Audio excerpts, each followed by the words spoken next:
ایسی جگہ ہوتی ہے جہاں پہ کسی کی تعلیم کا اور اس کی تربیت کا اہتمام کیا جاتا ہے, آپ کی فزیکلی مینٹلی ہر طرح سے آپ کی ہیلتھ کا خیال رکھا جاتا ہے. لیکن یہاں اگر دیکھا جائے تو یہاں پہ آپ کو گالیاں سکھائی جا رہی ہیں, زد و کوب کرنا سکھایا جا رہا ہے, دوسروں کے ساتھ ناانصافیاں, ایسی گالیاں جو ہمارے والدین نہیں نکالتے, ایون ہمارے بزرگوں تک نے نہیں سنی ہوں گی, جو ان پروفیسرز نے آگے ہمیں گالیاں سکھائی ہیں.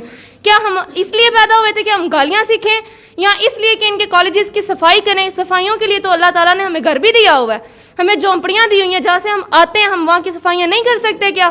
بالکل کر سکتے ہیں. لیکن ہمارے والدین اپنا خون پسینہ کس لیے کر رہے ہیں کہ ہم ان سے مارے کھائیں, ان کے مرغے بنے, ان کے کام والے بنے. یہ مرغے والی کیا بات ہے؟ یہ پتہ چلا کہ لیڈی ٹیچر آپ کو جو ہے وہ یہاں پہ مرغا بناتی ہیں. یس سر, آپ نے سنا ہوگا کہ بوائز کالجز میں مرغے بنتے ہوں گے, اسکولز میں مرغے بنتے ہوں گے, لیکن نہیں, یہاں پہ مرغیاں تیار کی جا رہی ہیں. وہ ایسی مرغیاں جو انڈے نہیں دیتی بلکہ گالیاں دیتی ہیں. آپ ذرا چیک تو کریں, ایسے تعلیمی ادارے قائم ہوتے ہیں. آپ ان ٹیچر کو یہاں کرنا چاہتی ہیں, ان کا نام لینا چاہتی ہیں, پروفیسر صاحبان کا, جو آپ کو مرغیاں بناتی ہیں؟ یس سر, کیوں نہیں. اگر آج ہم نہیں بولیں گے تو کب بولیں گے؟ میم اسما ریاض جو ہیں انہوں نے ایسا کیا, لیکن ہمیں یہ تھا کہ ان کی دوسری بہن آئی, ہم نے کہا شاید ایک برے سے اچھا اور اچھے سے برا ہوتا ہے تو وہ اچھی ہوں گی. لیکن انہوں نے کیا کیا کہ وہی فطرتاً بہن تھی نا, ان کا ساتھ دیا, ساتھ مل کے مرغے بناتے جا رہے ہیں. لیکچر, ان کا نام سائیکا ریاض. اور سر اس طرح سے فزیکلی آپ کو اتنا ٹارچر کیا جا رہا ہے, ہماری عزتیں اچھالی جا رہی ہیں, طرح طرح کی ویڈیوز بنائی جا رہی ہیں, ایون فیس بک پیجز پہ ہم لوگ اپلوڈ ہوئے ہیں.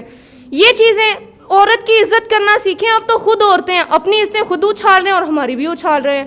یہ کیسا زمانہ آ گیا ہے کہ عورت ہی عورت کی اس قدر دشمن بن چکی ہے کہ دوسری عورت گھر سے بھی نہیں نکل سکتی. پلیز کائنڈلی ہماری ان باتوں کو اوپر تک پہنچائے. ہمارا ان دونوں کالج میں پڑھنے کے لیے آتے ہیں, جب ہمیں لیسن تھوڑا سا نہیں آتا ہے تو ہمیں کہا جاتا ہے کہ آپ لوگ مرغا باندھ جاؤ, یہ کہا جاتا ہے کہ آپ لوگ کوریڈور کی صفائی کرو, کبھی اوپر والے فلور کی صفائی کر کے آؤ.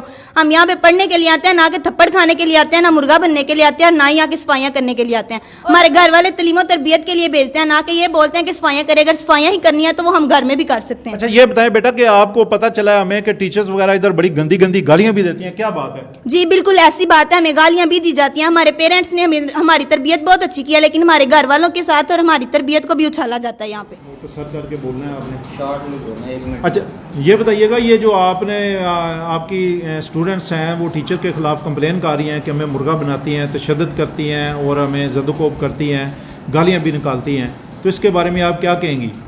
بالکل ایسا ہی ہے, اور یہ بچے بالکل جینون بات کر رہے ہیں, کیونکہ ایک بار ایسا نہیں ہوا, تقریباً 1.5 سال سے یہ معاملہ چل رہا ہے.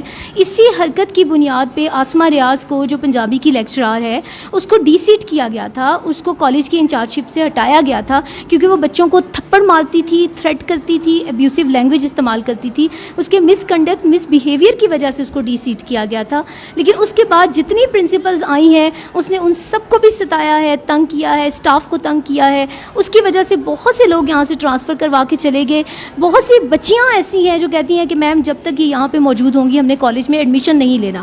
تو یہ بچیاں بالکل صحیح بات کر رہی ہیں. ہم نے یہ جو ساری شکایات ہیں, بچوں کی کمپلینٹس ہیں, اور اس کے بعد جو انکوائریز لگی ہیں اس خاتون کے خلاف, انکوائریز ہوئی ہیں, انکوائری رپورٹس ہمارے پاس موجود ہیں, وہ ساری کی ساری انکوائری رپورٹس یہی سجیسٹ کرتی ہیں. کہ یہ بتائیے گا, آپ نے اپنے ڈائریکٹرز کو اور سیکرٹری ایجوکیشن کو اور حکام بالا کو یہ ساری چیزوں سے آگاہ کیا, تو کیا انہوں نے ان کے خلاف کوئی کارروائی کی ہے؟ محکمانہ کے کوئی نہیں کی کہ بے بس نظر آ رہے ہیں؟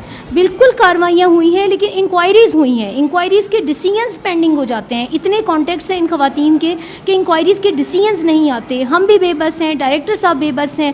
آگے سے سیکٹریٹ میں بات کریں, ہائر ایجوکیشن ڈپارٹمنٹ میں بات کریں, وہاں سے ایک ہی جواب ملتا ہے کہ جی کام ہو رہا ہے اس کے اوپر, لیکن ابھی تک کوئی بھی آگے سے سلوشن نظر نہیں آ رہا.